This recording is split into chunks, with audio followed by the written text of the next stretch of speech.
大家好，歡迎來到社交力研究所，我是 John。很多人聊天冷場，不是因為沒話題，而是問題問錯了。真正會聊天的人，靠的不是口才，而是提問方式。你有沒有遇到過那種一口就尬聊的人？別人問一句他就答一句，然後尷尬的等着對方再找話。這種人吧，不是不會聊天，而是他不懂得如何延續話題。這一期我拆成3種提問邏輯，加6個具體技巧，讓對話自然延續。趕緊點讚收藏起來。第一種，開放式的提問，千萬別讓對方只回答一個是或者不是。你可以試試以下2個小技巧。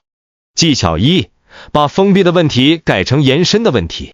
你看過《消失的孩子》嗎？可以改成你最近看了哪些電影呀？你覺得這部劇怎麼樣？可以改成你覺得哪部電視劇最值得2刷？不要問你今天忙嗎？換成你今天主要在忙什麼？問題一改，話題自動多3句。技巧2，用後來呢來拉長這個故事。當對方講一件事時，不急着轉話題，一句簡單的後來呢，往往能多出2到3分鐘內容。比如朋友跟你講了他小時候的一些糗事，你就可以問他後來呢，這樣他就會繼續往下說，而不會戛然而止。或者第2種就是情緒型的提問。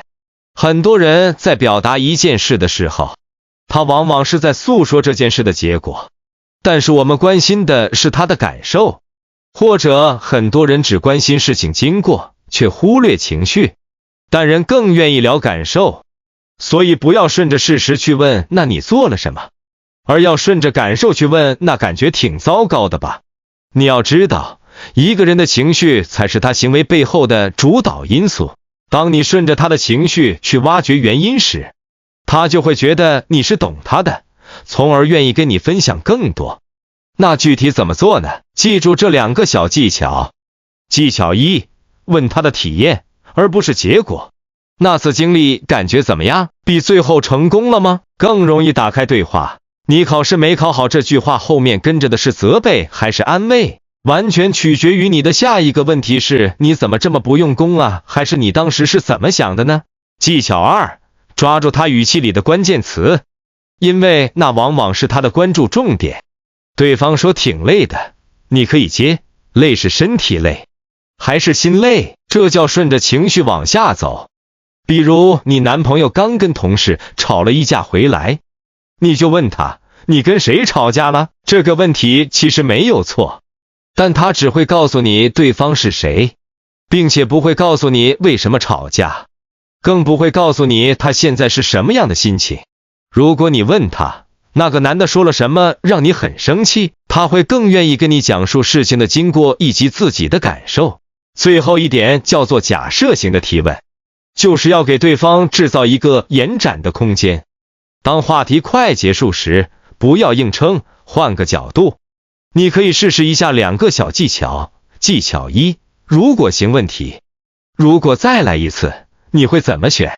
這類問題天然帶思考。比如你想問對方要不要一起吃晚飯，但又怕他拒絕，那你就可以問他，一起去吃飯的話，你想吃什麼呀？通過這樣的提問，你不但避免了被拒絕的尷尬，還順帶了解了他的喜好。那具體怎麼做呢？我這裡也有2個小技巧送給大家。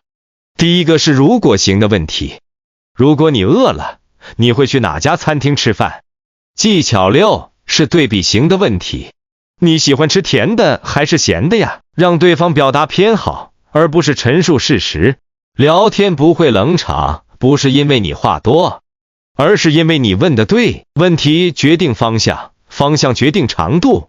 如果你喜歡這期內容，別忘了訂閱我的頻道並點亮小鈴鐺。本頻道主要分享人際交往、親子關係、戀愛關係之間的處理方法，並且每周1、3、5都會更新視頻。謝謝大家的觀看。